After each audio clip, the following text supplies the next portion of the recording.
A funny thing happened on the way to school. Last Friday it was very windy. I was walking down the street with my friend John. We were having a difficult time walking against the wind. The wind was pushing against us, and we felt the force of it pressing against us. We even had a hard time breathing. We were walking slowly. We watched the leaves as they danced and twirled in the wind. We watched a plastic bag as it flew by us. We saw a little boy whose baseball cap flew right off his head. His cap flew along the sidewalk, and he had to chase it.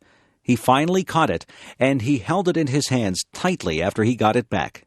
The trees were swaying frantically. Their branches swished and waved in the wild wind. John and I were hit by flying bits of paper and leaves. We laughed when a garbage can lid rolled along and hit John in the leg.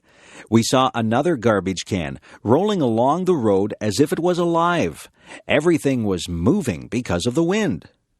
Then the funniest thing happened.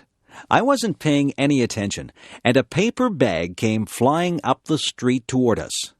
It hit me right in the face and covered my whole face.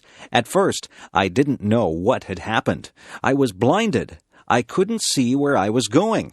I stopped and held out my hands. When I stopped, the bag fell off my face. I looked at John. He was laughing very hard. He was laughing so hard that tears were rolling down his cheeks. He said that I looked very funny with the brown paper bag stuck to my face. I started to laugh too. We laughed about it all the way to school. John said that he wished he had a camera. He would have taken a picture of me with a bag on my face. Advice. Sometimes my mother gives me advice. She tells me to save my money for a rainy day. She says that I should eat my vegetables if I want to be strong when I grow up. She says that you reap what you sow. I didn't know what that one meant, so I asked her. She said that if you are good to people, they will be good to you. If you do bad things, then bad things will come back to you. My mother is always giving me advice. She says that a penny saved is a penny earned. I am still thinking about that one. Some of these things are difficult to understand. My mother is very wise. She says that she has learned from her mistakes. She tells me that she would like me not to make mistakes, but she says that everyone does make mistakes. The important thing is that we learn from our mistakes. My mother says that nobody is perfect. My mother tells my sister that time is precious. My sister wastes time, and my mother doesn't like that. My mother tells me to be true to myself. She says that I should not follow the crowd. I should listen to my own conscience and do what I think is right. She says that it doesn't matter if you fail at something. The important thing is that you try. If you've done your best, then that is all that matters. I listen to my mother. I think she gives very good advice. My mother has a lot of common sense.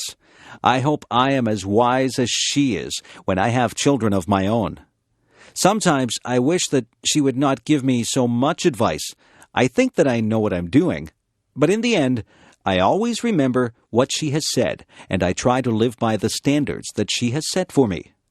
Take the advice that your parents give you. They only have your best interests at heart. A trip to the hospital.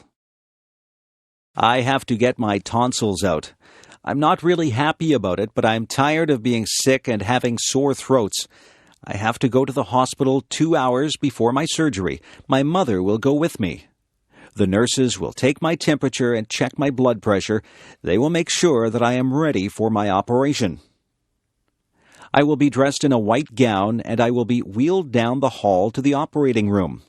I can't have anything to eat or drink for a long time before my surgery. My mother will walk down the hall with me. Then she will wave goodbye as they wheel me into the operating room. The doctor and the nurses will be busy in the operating room. They will be getting ready to perform my surgery. The doctor will say hello to me and tell me that he is going to put me to sleep. He will put something into my arm.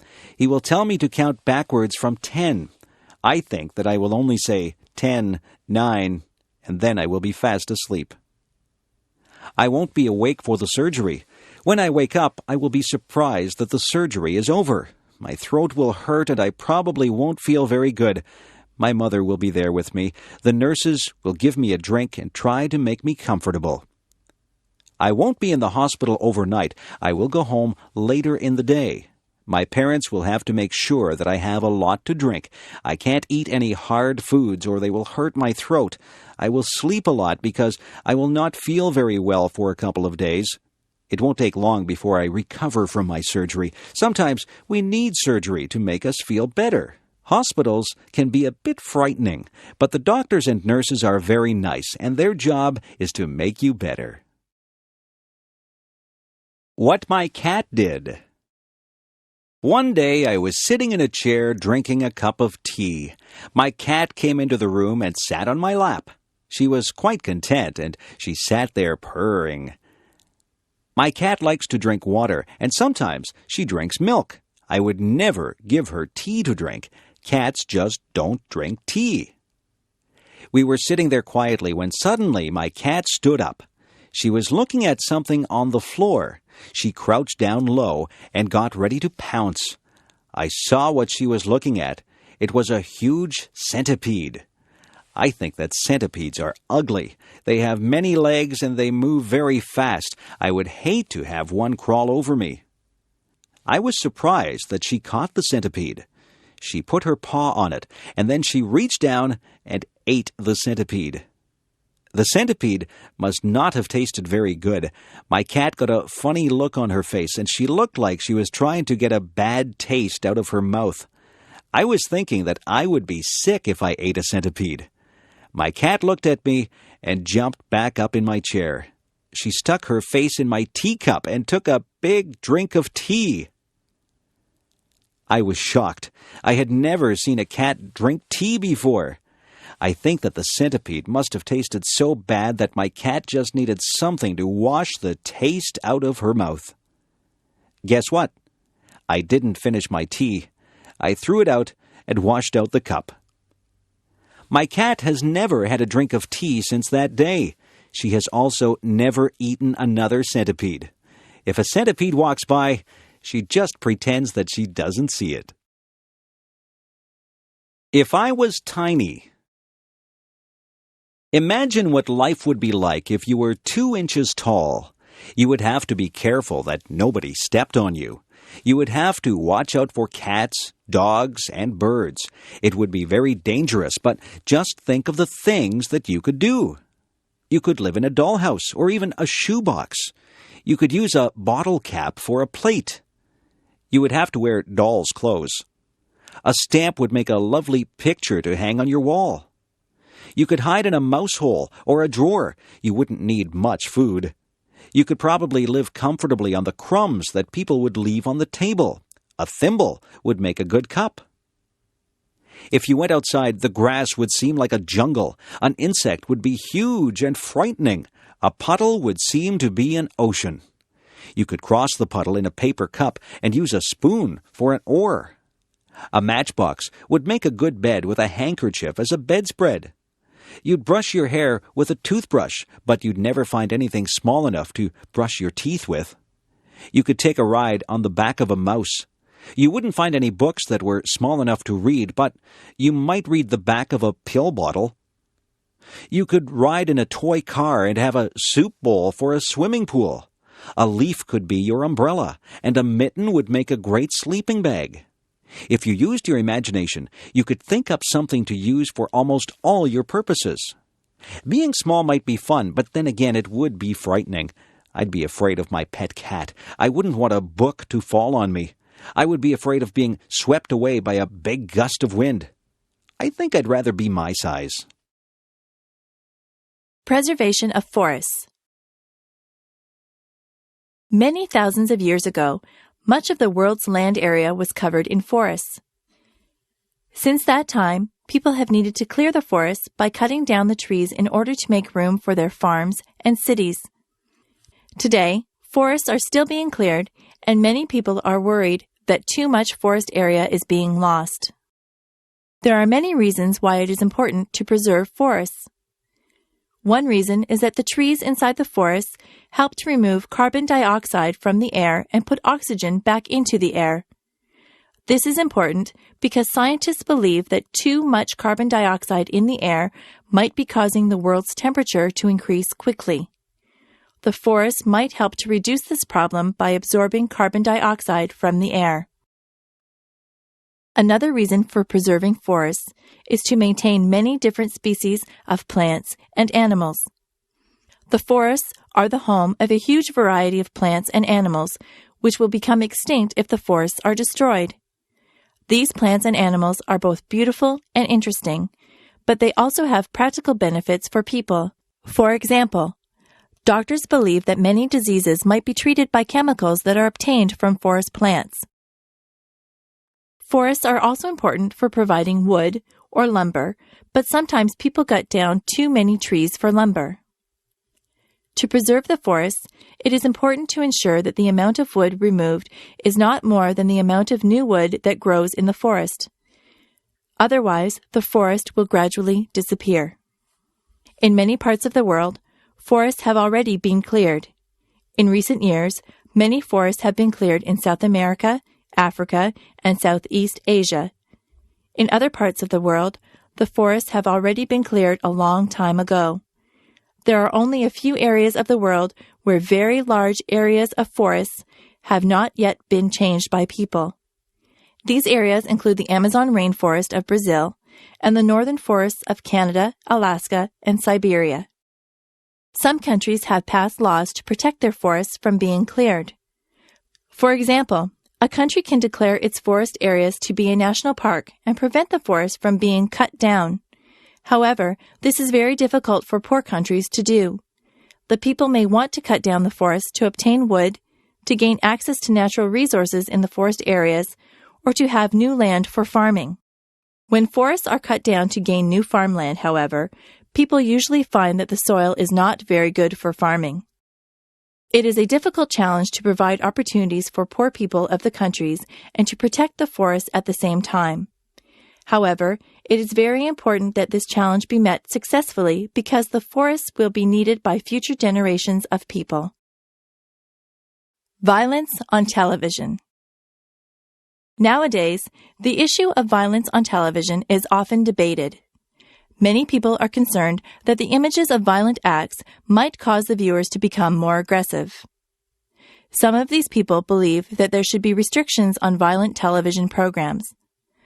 Other people feel that individuals should be able to choose what they want to watch on TV. Many of these people believe that violent television is unlikely to affect people's behavior. One of the concerns that some people have about violent TV is that the viewers might imitate aggressive acts.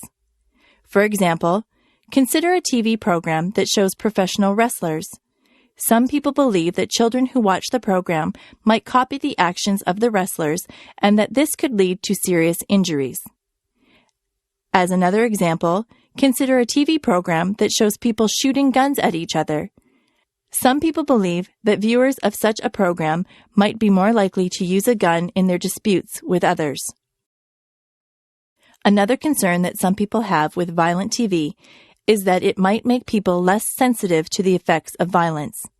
In other words, people who watch many acts of violence on television might no longer be shocked by violent acts. They might then become quite tolerant of the use of violence. Some people do not believe that violence on television is likely to have harmful effects. They point out that many terrible acts of violence occurred long before television. They also argue that people can tell the difference between television and real life. That is, they say that people are unlikely to imitate violent acts and are unlikely to become less sensitive to violence in real life. Also, they argue that parents are able to prevent their children from watching violent television. Psychologists have conducted some research studies on the effects of violent television. Some studies have shown that children who watch a lot of violent TV do become slightly more aggressive as adults. Other studies have found that people behave somewhat more aggressively after watching a violent program. This is especially true for people who have an aggressive personality. Finally, some other research has found that rates of murder tend to increase slightly in the days following a televised boxing match. Nearly all psychologists now agree that violence on television does contribute to aggressive behavior in everyday life. The issue of violence on television is difficult because it is a conflict between public safety and individual freedom. Some people feel that violent TV should be restricted because it might have harmful effects on society, but other people feel that individuals should be free to watch the programs that they like. The Inuit. Not many people would want to live in the Arctic areas of northern Canada, Alaska, and Greenland. In these places, the summers are very short, and the winters are extremely cold and dark. However, there are some people who have made this land their home for many generations. These people are called the Inuit. The word Inuit means person in the language of the Inuit, which is called Inuktitut. Before modern times, the Inuit had to survive by hunting.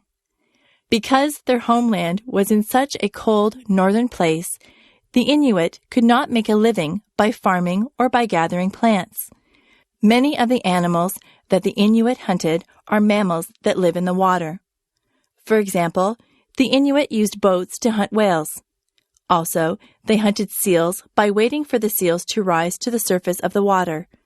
Sometimes, the Inuit would hunt land mammals such as polar bears. When eating the meat of the animals that they hunted, the Inuit often ate the meat raw. This was necessary because only raw meat could provide them with enough nutrients to survive in a place where fruits and vegetables were not available. In previous times, the Inuit were known as the Eskimos, which means people who eat raw meat. However, the Inuit did not like this name. The Inuit invented many useful tools for surviving in the cold northern areas. They sewed warm clothing from the furs and skins of the animals they hunted. For transportation, they used dogs, which could pull them in sleds across the snow. For making heat and light, they used lamps that burned the fat and oil of whales. The Inuit were famous for their houses made of snow, which were called igloos. The igloos were made by cutting blocks of snow and then using these blocks to build a small, round-shaped house. People could enter or exit the igloo through a narrow tunnel. In recent decades, the Inuit have had much contact with the modern world. Inuit children now attend schools, and Inuit adults work at a variety of occupations. In some ways, the Inuit have found it difficult to adjust to the changes from their traditional ways, but the Inuit are meeting this challenge. In Canada, there is a new territory in the far north called Nunavut, where most of the people, including the leaders, are Inuit. The Inuit are famous for their beautiful artwork. In particular, Inuit carvings or sculptures are known for their excellent quality. These carvings, which nowadays are made from a kind of stone called soapstone, depict people or animals such as bears, seals, or whales. In addition to paintings, Inuit artists have produced beautiful sketches and paintings of northern scenes. Kings and Queens of England. Today, in the early 21st century, most countries no longer have kings and queens. However, some countries have remained as monarchies, including England and its former colonies. However, even in these countries, the monarch is a ceremonial figure who no longer has any real power over his or her subjects. These countries are called constitutional monarchies because they are democracies in which the monarch remains the official head of state. Many years ago, the kings and queens of England did have real power, but gradually this power was transferred to the people and their elected officials. It is interesting to examine how this transition occurred. Even in very early times, the King of England did not have absolute power. He was the most powerful man in the country, but he could not entirely force his will upon others. If he became too demanding, he might face opposition from powerful local landowners. These men, called the barons, might resist a king who tried to become too strong. This is exactly what happened in the year 1215. The King of England had made many unreasonable demands upon the country, and the barons decided to resist. They forced the king to agree to a list of rules that would limit his power.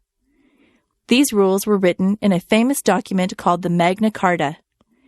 This document described not only the rights of the barons, but also of the common people of England. During the next few hundred years, the kings still had much power.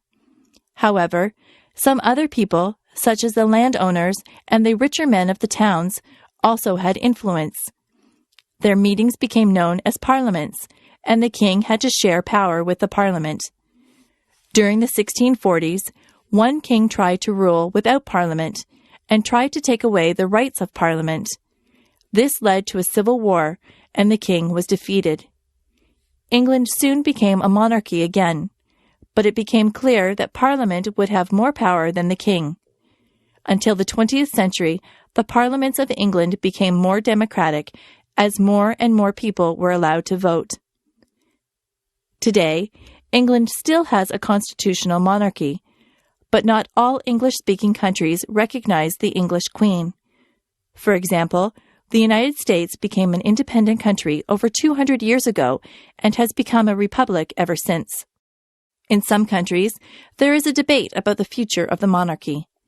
Canada, Australia, and New Zealand still recognize the Queen of England as their own queen, even though those countries are no longer governed by England. Many people in those countries want to abolish the monarchy. They believe that their countries should now have their own head of state. On the other hand, some people in those countries want to keep the monarchy because it reminds them of their country's early history.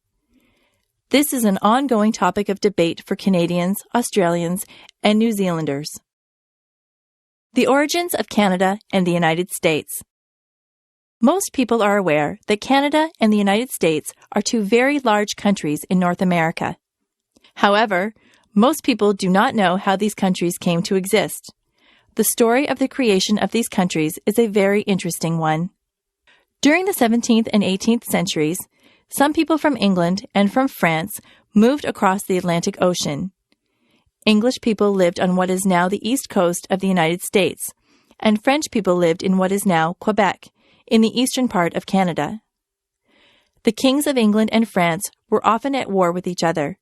This meant that there was often fighting in North America between the soldiers of England and France. By about the year 1750, there were many more people in the English colonies than in the French colonies. When the next war began, the English king was determined to defeat the French and gain complete control of North America. The English assembled a large force of ships and soldiers and attacked the French at Quebec. The French fought bravely, but they were too few in numbers, and the English won the war. England then gained control of all of North America. After this war, the people of the English colonies in North America began to feel dissatisfied with their government. They were not represented in the English government, but they had to pay taxes to the English king. The taxes were used to pay for English soldiers who defended the American colonies, but the Americans did not want these soldiers. In 1775, the American settlers began to rebel, and in 1776, the Americans declared their independence. For several years, there was much fighting between the Americans and the English soldiers. For a while, it appeared that the Americans would lose, even though they fought bravely. Then, the King of France decided to help the Americans. He sent his ships and soldiers to America, and they helped the Americans to defeat the English forces. England recognized the United States of America as an independent country in 1783. However, England kept control of Canada. When the American colonies rebelled against England, some of the people who lived in those colonies did not rebel. Those people were called Loyalists because they were loyal to the king. When the war ended, the Loyalists had to leave the country. They moved northward to Canada, where they started new English-speaking colonies. During the year 1812, the Americans invaded Canada, but they were not able to conquer the country. During the 19th century, the people of Quebec continued to speak French and to maintain their French culture. Meanwhile, many more people moved to the English-speaking areas of Canada. In the year 1867, Quebec and the English-speaking colonies agreed to form a single country, Canada. By this time, there were two very large countries in the northern part of North America. Hawaii. Of the 50 states in the United States, 49 are located on the mainland of North America. The other state is Hawaii, which consists of several islands in the middle of the Pacific Ocean. Hawaii is known as an especially beautiful and interesting place. The Hawaiian Islands were formed by volcanic eruptions that pushed molten rock called lava above the surface of the ocean.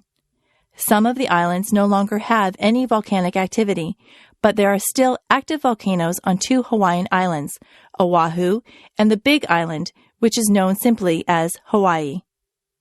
One of these volcanoes, Mauna Loa, still erupts sometimes with spectacular explosions of lava. Another volcano, called Mauna Kea, is now dormant. These volcanoes are both very tall and reach over 4,000 meters above sea level. The air above Mauna Kea is so clear and thin that scientists use the mountain as a base for observing the stars. The islands of Hawaii are located in the tropics, and they are known for their beautiful weather. The temperatures are usually in the range of 20 to 30 degrees Celsius, and the days are usually sunny. This weather allows people to enjoy swimming and surfing on the beautiful beaches of Hawaii. Despite the sunshine, most of the islands also receive enough rainfall to support many beautiful flowers and trees. The first people to live in Hawaii were Polynesian groups who arrived from other islands in the Pacific well over 1,000 years ago. The islands were visited by European explorers during the late 18th century. During the early 19th century, the islands became unified under a single king. However, during this time, many Hawaiians died from diseases that were brought by European and American visitors. The Hawaiian Islands are excellent places for growing sugarcane and pineapples. In the late 18th century, some Americans began large farms called plantations in Hawaii. The Americans eventually gained control of the government, and Hawaii became a territory of the United States.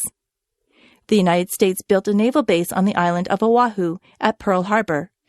This base was attacked by Japan in 1941, but it was soon repaired. The naval base is still in use today. During the 19th and 20th centuries, there were great demand for labor on the sugar and pineapple plantations. People came to Hawaii from many lands, and Hawaii became a place of many cultures. The native Hawaiians mixed with people from places such as Japan, China, Korea, the Philippines, Portugal, and Puerto Rico, as well as the mainland United States. Today, many Hawaiians can claim a diverse heritage. In 1959, Hawaii became the 50th state of the United States, with the city of Honolulu as its capital. Today, there are more than 1 million people in Hawaii, more than half of whom live in Honolulu. Charles Darwin. Charles Darwin made what might be the most important scientific discovery of all time, the theory of evolution by natural selection. It was Darwin who first understood how it was that plants and animals evolved over time to produce new and different species. At first, this theory faced much opposition, but since that time, it has been supported by evidence from many areas of science. Darwin was born in a small town in England in 1809. When he was a young man, he went to university, first to study medicine, and later to study religion. However, Darwin found his schoolwork to be very boring. Instead, he preferred outdoor activities and was very interested in nature. While Darwin was at university, the British Navy was planning to send one of its ships, called the Beagle, on a voyage of exploration. As part of this voyage, the ship would need a naturalist who could study the various plants and animals that might be found. Darwin was recommended for this job by one of his professors, who had been impressed by Darwin. Darwin was chosen as the naturalist of the Beagle, and the ship left England in 1831. The ship's voyage took Darwin around the world, and he observed many species of plants and animals on his trip. In one place near South America, known as the Galapagos Islands, Darwin observed many unusual species of birds. Several of these birds seemed closely related to each other, but they differed in interesting ways. For example, some birds had long beaks that could reach insects hidden in the bark of trees, but other birds had thick beaks that could break open the shells of nuts. What Darwin realized was that certain characteristics could help an animal or a plant to survive and reproduce. Individuals that lacked those characteristics would become more likely to die without reproducing. Over many generations, the useful characteristics would then become more and more common as the surviving individuals passed the characteristics on to their offspring. Eventually, after many generations, the changes would be so great that a new species would exist. In this way, a single species could divide into two or more new ones. This was called the process of evolution by natural selection. When Darwin returned to England, he studied plants and animals in more detail. After much research, he began writing a book about his theory of evolution by natural selection. When the book The Origin of Species was published in 1859, it was very popular and very controversial. During the next 20 years, Darwin continued his scientific research, and he wrote several more books. By the time of his death in 1882, many biologists had realized that Darwin had made one of the most important scientific discoveries of all time. For the first time, scientists could understand the origin of the many different species of plants and animals.